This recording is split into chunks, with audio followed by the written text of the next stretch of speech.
નમસ્કાર મિત્રો, સ્નેહજ્યોત એજ્યુકેશન ટ્રસ્ટમાં આપ સર્વ મિત્રોનું સ્વાગત છે। મિત્રો, આપણે ભણી રહ્યા છીએ ગુજરાતી વ્યાકરણ અને આપણો ટોપિક છે સંધિ।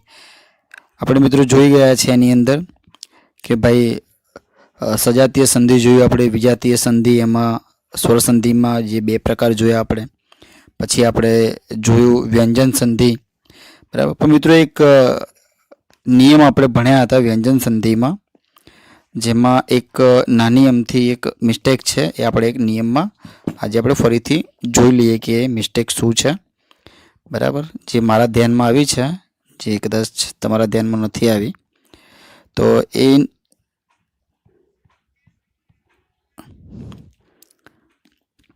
મિસ્ટેક કંઈક એવી છે કે હા, મિસ્ટેક મિત્રો અહીંયા એવી છે કે આપણે નિયમ મિત્રો આપણે ભણ્યા હતા કે જ્યારે ત થ, મિત્રો આ જે નિયમ છે તમે ખાસ જોઈ લેજો કે ત થ દ ધ પછી સ આવે, મિત્રો અહીંયા આ સની વાત છે કે પછી સ આવે તો શું થાય, અહીંયા મેં જે ત લખ્યો છે ને તો ત નહીં આવે મિત્રો, અહીંયા ચ આવશે। શું આવશે મિત્રો? ચ આવશે। એ તમારે સુધારવાનું રહેશે। તો એ કેવી રીતે, તો જોઈ લઈએ આપણે કે ભાઈ અધ વત્તા શેર, તો અહીં મિત્રો ધનો શું કીધું છે, ધનો થશે આપણો ચ, ધનો શું થશે? ચ થશે। અહીંયા આપણે ચ સમજવાનું છે, ધનો થશે આપણો ચ, બરાબર। અને જે સ આવશે છે એનો થશે છ।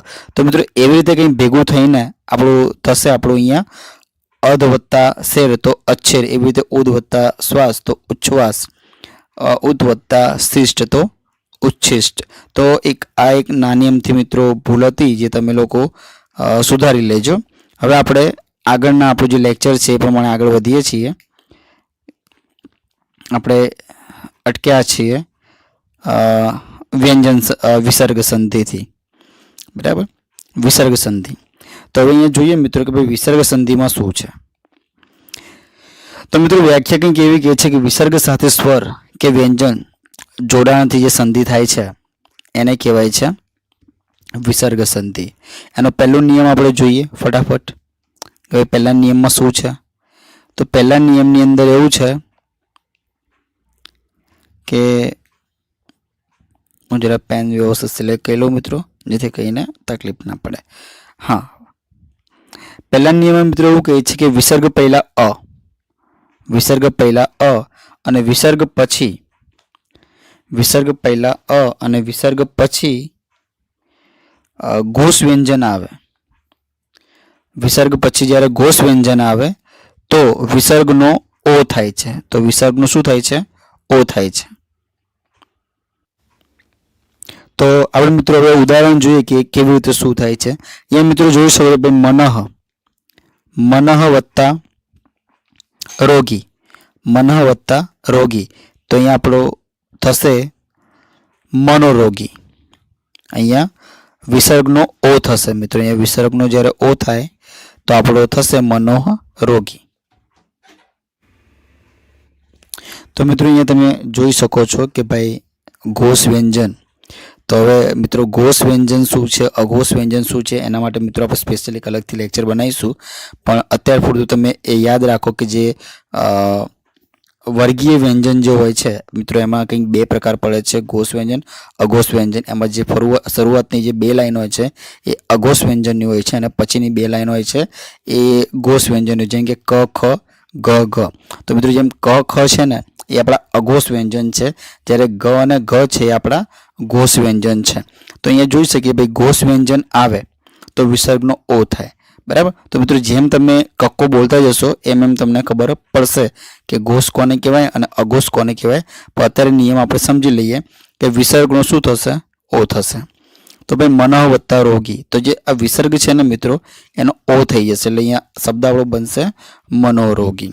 એવી રીતે સરહ વત્તા જ, તો સરોજ, સરહ વત્તા વર તો સરોવર, મનઃ વત્તા વિજ્ઞાન તો મનોવિજ્ઞાન। આગળ વધીએ આપણે।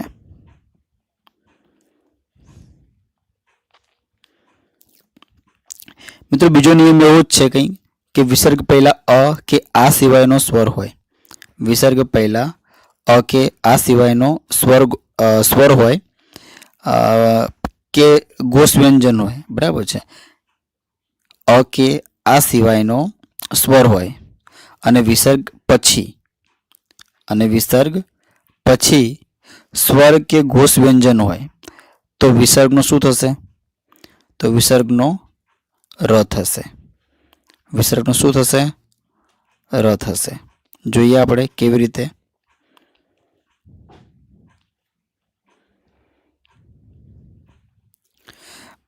પહેલો શબ્દ છે મિત્રો કે નિહિ વત્તા દય.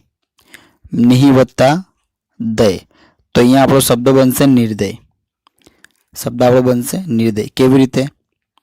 તો જોઈએ અહીંયા આપણે કે આપણો નિયમ શું કહે છે કે કે આ સિવાયનો સ્વર હોય. શાની પહેલા? વિસર્ગ પહેલા.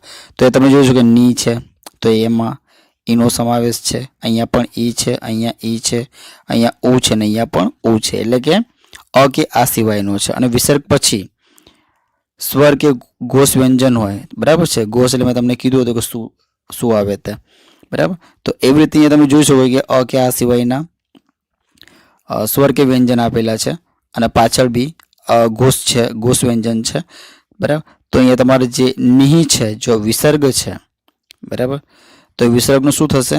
ર થશે. તો અહીંયા નિહિ વત્તા દય નિર્દય, નિહિ વત્તા મળ નિર્મળ, નિહિ વત્તા અર્થક નિરર્થક, ધનુ વત્તા ધર તો ધનુર્ધર, અને યજુઃ વત્તા વેદ તો આપણો યજુર્વેદ. ત્રીજો નિયમ કંઈક એવો છે કે વિસર્ગની પહેલા કે આ સિવાયનો સ્વર હોય, બરાબર છે. આગળના જેવું જ કંઈક છે મિત્રો કે વિસર્ગની પહેલા કે આ સિવાયનો સ્વર હોય અને વિસર્ગ પછી ર આવે, બરાબર છે. કે આ સિવાય અહીંયા બી તમે જોજો કે ની છે, અહીંયા ઈ છે, અહીંયા ઈ અને પાછળ પણ ઈ છે. પછી શું કહ્યું કે વિસર્ગ પછી ર આવે, જેમ કે અહીંયા રસ, રવ, રોગી અને રદ. તો શું થશે? વિસર્ગનો લોપ થઈ આગળનો સ્વર દીર્ઘ બને છે. ઓકે, એટલે કે વિસર્ગ છે એનો જે લોપ થઈ, જેમ કે એનો આગળનો જે અક્ષર છે, બરાબર છે, ની છે, બરાબર, એ કેવું છે? હસવઈ છે. તો વિસર્ગનો લોપ એટલે કે ભેગું થઈ જશે મિત્રો, અને શું બનશે? મોટી બનશે, એટલે કે દીર્ઘ થઈ જશે. કેવી રીતે? કે ભાઈ નિહિ વત્તા રસ તો નિરસ. કઈ મિત્રો સાચી જોડણી એની આવી છે. પરીક્ષામાં પણ પૂછાય મિત્રો કે ભાઈ જોડણી નીચેનામાંથી કઈ ખોટી છે, તો તમે આના આધારે તમે કરી શકો છો. જેમ કે નિહિ વત્તા રસ તો નિરસ, નિહિ વત્તા રવ નિરવ, નિહિ વત્તા રોગી નિરોગી, અને નિહિ વત્તા રદ નિરદ. ઘણા નીરવ નામના વ્યક્તિઓને બી એમને આજે ખબર પડી છે કે આવો નિયમ કંઈક લાગે છે. તો નિહિ વત્તા રવ તો નીરવ. વિસર્ગની પહેલા આ ઈ. વિસર્ગની પહેલા આ અને ઈ હોય અને વિસર્ગ પછી છ આવે. વિસર્ગ પછી છ. અહીંયા આપણે જોઈ લઈએ કે ભાઈ છે, અહીંયા ઈ છે, બરાબર, અહીંયા આ છે. મિત્રો રાઇટિંગ બરાબર આવતા નથી, તમે જરા સમજી લેજો. અહીંયા આ છે, અહીંયા છે અને અહીંયા હ છે, એટલે કે જ આવશે. તો શું કહે છે કે આ હોય, આ અને ઈ હોય વિસર્ગ પહેલા, અને વિસર્ગ પછી છ. જેમ કે અહીંયા ચ જોઈ શકો છો, ચ છે, અહીંયા બી ચ છે ને અહીંયા બી ચ છે. તો વિસર્ગનો શરણાઈનો સ થશે. વિસર્ગનો શું થશે? શરણાઈનો સ. તો જોઈએ કે નિહિ વત્તા ચિત્ત તો નિશ્ચિત, પ્રાયઃ વત્તા ચિત્ત તો પ્રાયશ્ચિત, તપ વત્તા ચર્યા તપશ્ચર્યા, અને હરીશ વત્તા ચંદ્ર તો હરિશ્ચંદ્ર. હરિશ્ચંદ્ર. પાંચમો નિયમ મિત્રો કંઈક એવો છે કે વિસર્ગ પહેલા આ ઈ અને ઉ હોય. વિસર્ગ પહેલા આ ઈ અને ઉ હોય અને વિસર્ગ પછી ક ખ ટ ઠ અને પ ફ. ક ખ ટ ઠ અને પ ફ હોય તો વિસર્ગનો ષટકોણનો સ થશે મિત્રો. ષટકોણનો સ થશે. જોઈએ ભાઈ અહીંયા બી જોઈ લે કે ભાઈ અહીંયા ની એટલે કે ઈ છે, અહીંયા છે, અહીંયા પણ ની ઈ છે, અહીંયા પણ ઈ આવશે ને અહીંયા પણ ઈ આવશે. એ સિવાય અહીંયા ક છે, ટ છે, ઠ છે, પ છે ને ફ છે. તો જોઈએ ભાઈ કે નિહિ વત્તા કામ તો શું કીધું હતું મિત્રો કે ક ખ ટ ઠ અને પ ફ હોય તો વિસર્ગનો સ થશે. તો નિહિ વત્તા કામ તો નિષ્કામ. કહ વત્તા ટ કષ્ટ. નિહિ વત્તા ઠા નિષ્ઠા. નિહિ વત્તા પક્ષ નિષ્પક્ષ અને નિહિ વત્તા ફળ તો આવશે નિષ્ફળ.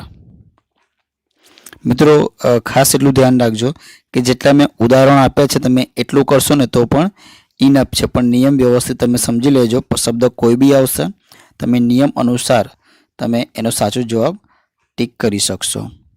નિયમ ખાસ ધ્યાન રાખવું પડશે. છઠ્ઠો નિયમ મિત્રો એવો છે કે વિસર્ગ પહેલા અ કે આ સિવાયનો કોઈ સ્વર હોય અને વિસર્ગ પછી ત કે થ હોય. શું કીધું છે? વિસર્ગ પહેલા અ કે આ સિવાયનો કોઈ સ્વર હોય અને વિસર્ગ પછી ત કે થ હોય તો શું થશે? સસલાનો સ થશે. સસલાનો સ થશે એટલે કે વિસર્ગનો સસલાનો સ થઈ જશે. જોઈએ કેવી રીતે. અહીંયા તમે જોઈએ કે અ કે આ સિવાયનો એટલે કે વી છે, એટલે કે ઈ છે, ઉ અને ઈ અને અ. બરાબર. પ્રહ. તો અહીંયા જોઈએ આપણે કે ભાઈ વિસર્ગ પછી ત કે થ તો અહીંયા ત થ અને અહીંયા પણ થ છે. તો વી વત્તા તૃત તો વિસ્તૃત. દુહ વત્તા તાજ્ય દુસ્તાજ્ય. વિહ વત્તા થાપિત તો વિસ્થાપિત અને પ્રહ વત્તા થાન તો પ્રસ્થાન.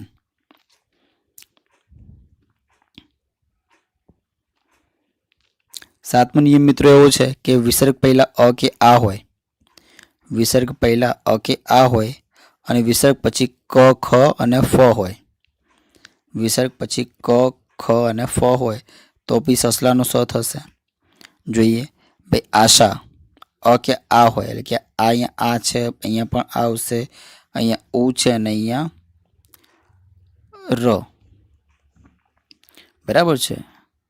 એટલે અહીંયા આપણે પાછળનો ડિજિટ જોવાનું છે. આશા એટલે શા, ભા, અહીંયા ર એટલે અ અને અહીંયા પણ ર એટલે અ. અહીંયા પુ નથી જોવાનું. બરાબર છે કે અહીંયા ઉને ધ્યાનમાં નથી લેવાનું. આપણે પાછળનો વિસર્ગ પહેલાંનો આપણે જોવાનું છે. તો અહીંયા શા તો આશા વત્તા પદ તો શું કીધું? વિસર્ગનો સ થઈ જશે તો આશાસ્પદ. ભા વત્તા કર ભાસ્કર. પુરહ વત્તા કૃત તો પુરસ્કૃત અને પરહ વત્તા પર તો અહીંયા આવશે પરસ્પર.